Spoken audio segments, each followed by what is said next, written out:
Hi guys, good morning! Bibili kami sa Big Save. Kaya, bibihisan natin si... What's your name? Aya. So, hindi muna siya maliligo dahil mamimili muna po kami ng grocery today. Bihisan ko lang siya guys. Nagdamag kami.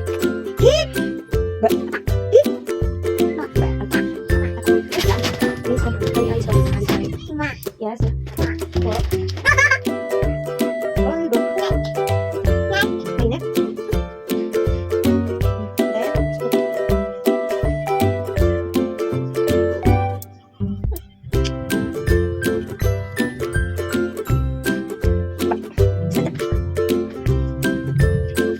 Wait lang. O, takbo ng takbo.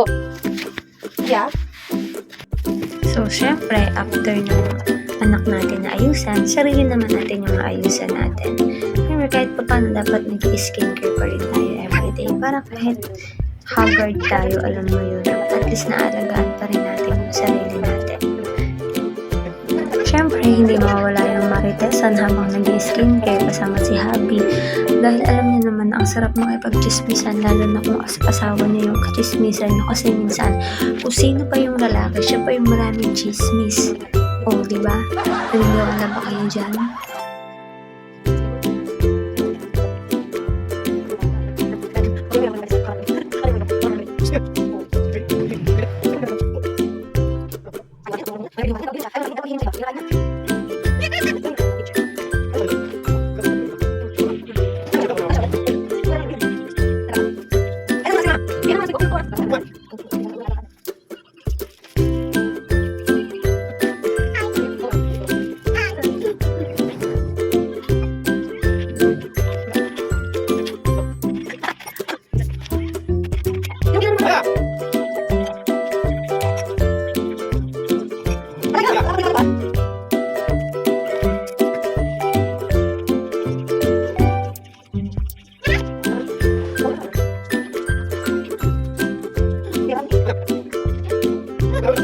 So, ito na nga, papunta na kami sa grocery store na pagbibilihan namin ng mga gamit ni Aya. Yeah. What will you say? Nako, diaper. Wow, what will you say? You're welcome. Wipes next. Bye. So, kung napapansin niyo sa video, laging nagtithank you si Aya Bear.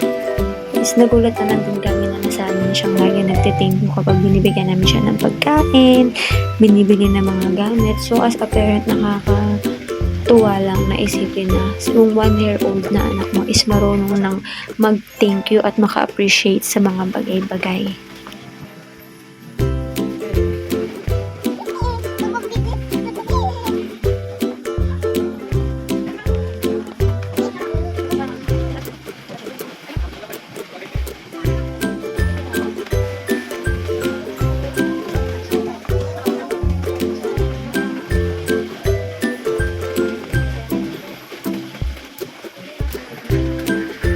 So dito, makikita nyo, mamukmuk na siya kasi gusto niya magpababa. Kami naman kasi ayaw namin siyang ibaba kasi minsan baka makabasag siya. Alam niyo yun. Tsaka patakbo-takbo kasi siya. Minsan nadadapa siya at masasaktan siya. Kaya hindi talaga namin siya binababa hanggat maaari.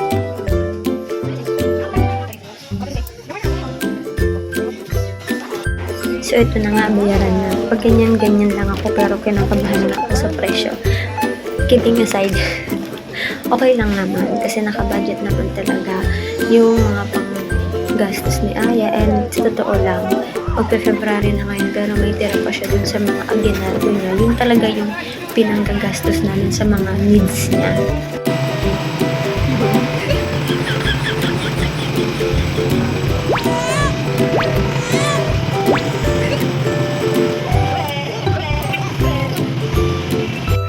So dito naman, dito kami bili ng mga gamit namin. Ayan, sa nakikita niyo na yan. Yan yung pinili namin pang lababo.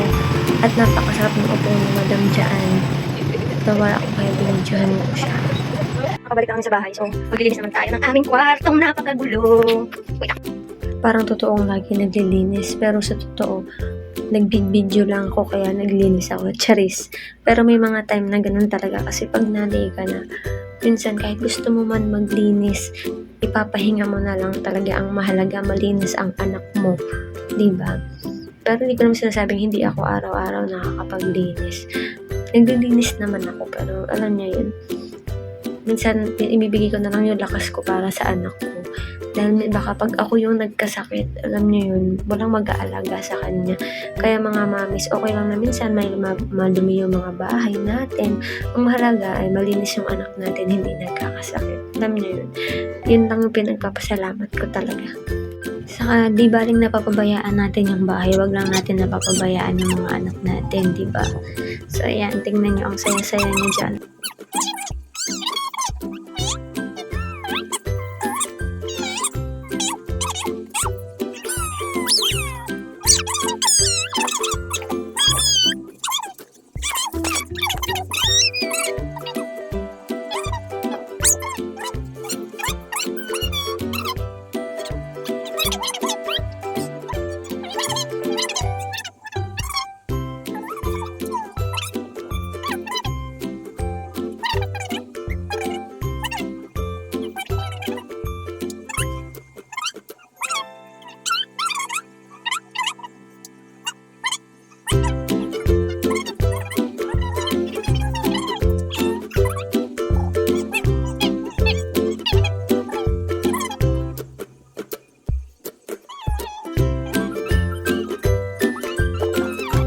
So dito, fast forward, pumunta kami kay tatay ko. And nakikita mo naman, enjoy na enjoy siya sa paglalaro kay Tito Meng niya. So hindi ko na na-video yung biyahe kasi nakamotor lang kami. So mahirap mag-video nang may kasama kang bata sa motor, saka delikado na yung panahon ngayon. So mas mabuti yung nag-iingat, diba? So dito makikita niyo yung saya-saya nila ng tito. Ayan. Love na love nila ang isa't isa. Kiss mo na bago sabihin, Meng.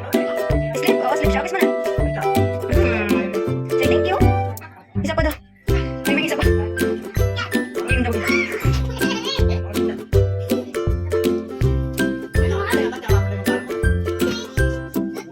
So dito, habang wala pa kami sa highway, nag-try ako mag-video kasi nang kami karoon. Pero yan, ganyan na eksena namin guys, kaya hindi ako nakapag-video papunta. So ayun lang naman, pag uwi namin, hindi na rin ako napag-video. So, thank you for watching!